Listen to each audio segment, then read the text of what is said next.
balik na ulit tayo sa sa fabrication. Doon tayo gagawa sa Lunes. Tulak na ulit natin ang ating mahiwagang karton. Kompleto na yan.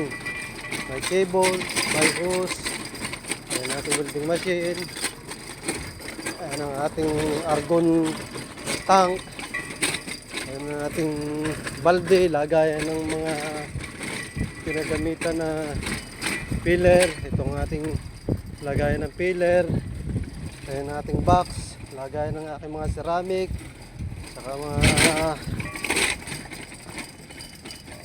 collet body.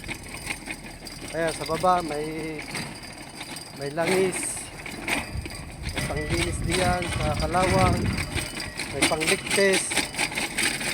Ang importante sa lahat, yan, yung botelya na yan, kwarta, nangalakal naman tayo.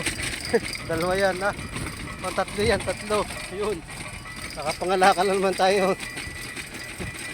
O diba? Ciao.